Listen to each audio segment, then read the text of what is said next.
To another video. Purple Political Talk here. Today is Tuesday, May 21st, 2024, and today we're going to be taking a look at a 2024 U.S. Senate forecast that has been released by RaceToTheWhiteHouse.com and analyze that forecast and really discuss what it means in the context of the U.S. Senate elections. But before we do begin, I want to remind you guys to like, subscribe, and to turn on notification bell so you're up to date with our latest 2024 election content. So without further ado, let's get started with the video. So one of the first things I want to talk about before we do get into the forecast is just the general map, sort of. Again, this is not my prediction. We're looking at a forecast today. I will be making my Senate video sometime in the next week. But I think it's very important to just put it out there that this election is significantly more difficult for the Democrats compared to the Republicans. Why? You know, when you look at the U.S. Senate map for this election, you know, you're dealing with a lot of the same things that happened in 2018. You know, although the Democrats won the House in 2018. You know, it's very clear that the Republicans, they kept the majority in the U.S. Senate, and they actually increased it. Why? Pretty much a similar phenomenon to what is occurring today. You know, take a look at the map. Look at how many seats the Democrats are essentially defending: Arizona, Nevada, Montana, Wisconsin, Michigan, Ohio, Pennsylvania, and West Virginia, which has, you know, pretty much deemed by everyone as a flip state at this point. What is the only seat that the Democrats are kind of looking actively to pick up? The state of Texas. And when you look at this, you really look at at a Senate map that is much of an uphill battle for the Democrats. With that being said, I do not think that a pathway to a majority is completely closed. And I actually think we're going to be seeing one of the tightest U.S. Senate maps that we've seen in a really, really long time. But let's start by taking a look at the forecast. So this forecast is very interesting. The way it works is they use a computer to simulate the election, you know, thousands of times, and then they aggregate their data, and then that's how you come up with these percentages of like who's winning the races, et cetera, et cetera. So if we look at the current overall chance, so this is how many times the simulation has been run. The percentage of times the Republicans had a majority and the percentage of time the Democrats had a majority. So more than half of the time the Republicans had a majority, but the Democrats had a pretty actually high chance of majority. When you look at these percentages, these are not in the number of seats. If we were to look at this data by the number of seats, they project an average of 51.5 Republican seats, while the Democrats project 48 for the Democrats. Looking at the Senate map, you know, you can kind of see where they get these numbers. It is potentially that they simulate the slot, they get a winner in Montana for the Republicans that gives you to 51 seats. But again, it also shows you, it's going to show you how close these Senate elections really are in terms of the number of seats, because of the big amount of difference between a lot of these candidates. You know, one of the big things that we're seeing in this election is two things. First, the Democratic candidates are overperforming Joe Biden, and the Republican candidates in these Senate races are underperforming Donald Trump. Perfect example for you. In the state of Arizona, Donald Trump leads Joe Biden by a margin of 4.6 points. If you take a look at the latest polling in the Senate race, you see Gallego consistently leading over Kerry Lake by 3-4 points. Now, put that together with this, you're talking about an 8-point difference between the top of the ticket and, you know, down ballot Republicans in the state of Arizona, for example. And generally speaking, if you were to look at the polls in a lot of these states, and if you haven't seen my presidential election prediction or my polls video, I'm going to link them up in the card above. You're going to see the difference. In the state of Nevada, Donald Trump is leading by around, I think it was 2 or 3 points. Ohio, Donald Trump is leading by a consistent margin. Michigan, he's slightly leading by around a point. Pennsylvania, he's leading by around 2 points. In a lot of these states where Donald Trump is leading, and again, he's leading by a small margin, but leading nonetheless in the polls. Those same polls, because they're polled at the same time, you see these candidates, consistently over performing in case of the Democrats, and the Republicans underperforming. Now, if you were to ask me, hey, why do you think this is happening? I'm gonna say that a majority of it has to do with, one, Joe Biden's unpopularity is one thing. I think that kind of has something to do with the overperforming of them, like Democrats overperforming Joe Biden.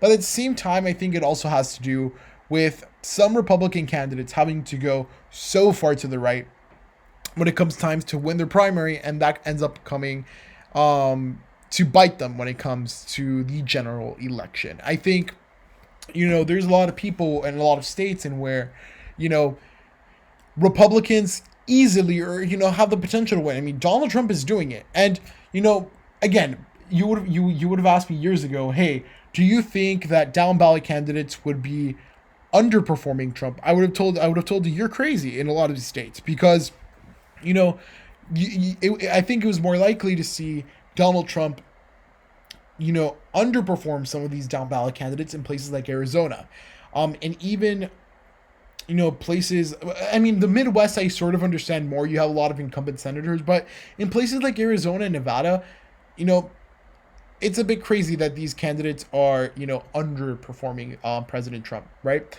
But again, I think the biggest thing that we can see is that, it is very likely that the Democrats win most of these races, right? Places like Arizona, it's likely they win in Nevada. It's likely that they win in the Rust Belt, right? It's likely they win in Ohio with Sherrod Brown. That leaves really only one true toss-up race in the U.S. Senate, and that would be the Senate race in Montana. And I think that's something that creates this very interesting map, in the sense that you have a considerable chunk of states that in theory should be competitive, based on a lot of the polling. And really, because if you go back and compare this to the electoral map, Arizona's competitive, Nevada's competitive, Wisconsin, Michigan, Pennsylvania are all competitive states. So then, of course, Montana would go to, Donald Trump, but, it's different because of John Tester. But again, some of these Senate races in theory should be a lot closer than they actually are. And I think that speaks to, one of the Democrats' strengths when it comes to the U.S. Senate map. Now, where do Democrats start coming to problems? Yes, they're leaning in all of these races by a considerable margin, but their problem to winning the Senate comes, they have to win Montana, and then they would have to win the presidency. I do not see a realistic map in where the Republicans, or in which the Republicans lose the Senate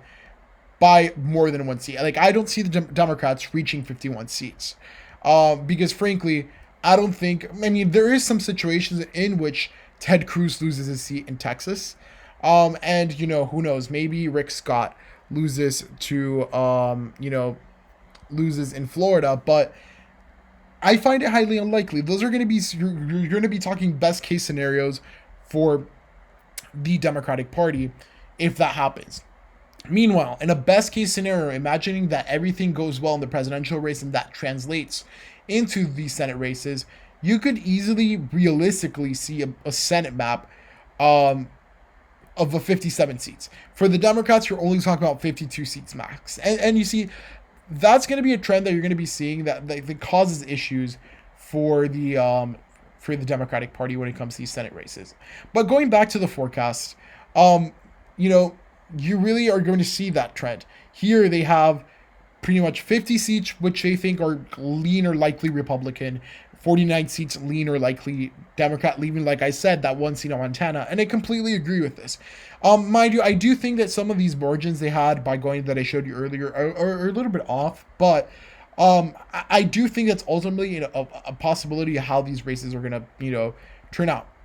Keep in mind, there's a lot of things to discuss with these Senate races, and that's why I'm going to make a separate U.S. Senate video of regarding my predictions. But, I think this forecast illustrates a lot of the state of the race really well. Look again, potential targets to flip the Senate, right? Look how much the Democrats are defending. All the states in pink are the ones the Democrats are defending. Meanwhile, the Republicans are only defending one state. Now, yes, I think it's of course it's easier to be on offense in a lot of cases, but you're also, if you're the Democrats, you're having to waste a lot of money in a lot of these other places where it defending, right?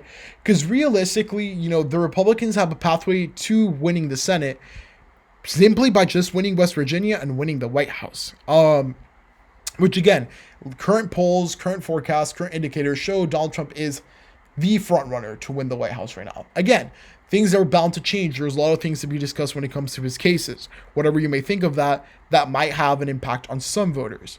There's a lot to happen really with the debates, and we haven't really hit the thick of campaign season. So things are likely to change, but the Republicans have an easier pathway, and the forecast is really showing this. And when you look at it by ratings, again, there are some states that are a bit closer. When it comes to tilt states, you're really looking at 2 tilt Democratic states, but there's no tilt Republican states, right? And that goes back to what I was mentioning earlier, that, the pathway for the Democrats to win the Senate is a lot harder. And, overall, I think another important thing to notice is, yes, this race is getting closer and closer by the day.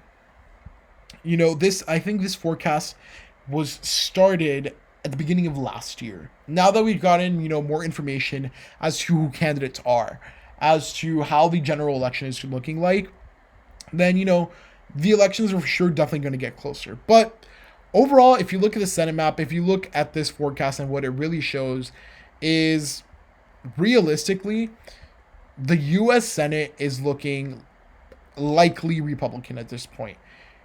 Anything could happen. There could be a political earthquake in which, Texas and Florida end up going to Democrats. Very unlikely, though. But again, when it comes to these Senate races, I think the forecast showed you this. And when it comes to a numbers game, I would not like to be a Democrat at this point. I think it would be very tough. You're fighting an uphill battle. At the same time, in the seats that you are defending, in the vast majority of them, you have substantial leads where you're overperforming, the top of the ticket. So I think that's very interesting. And I think it speaks a lot to what this election is currently looking like.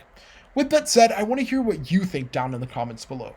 What do you think about the latest Senate polling? What do you think about this forecast? What do you think about the Democrats and the Republicans' chances at the U.S. Senate? This election is going to be very consequential, and the presidency is also going to probably play a big role. I mean, there is a pretty good chance in which, the presidency is going to decide control of the Senate. But overall, again, I would say the Democrats are at a disadvantage right now. But with that said, thank you guys so much for watching. I hope you enjoyed the video. If so, please give it a huge thumbs up. Remember to like, subscribe, and to turn on the notification bell to be up to date with our latest content. Thank you guys so much for watching, and goodbye.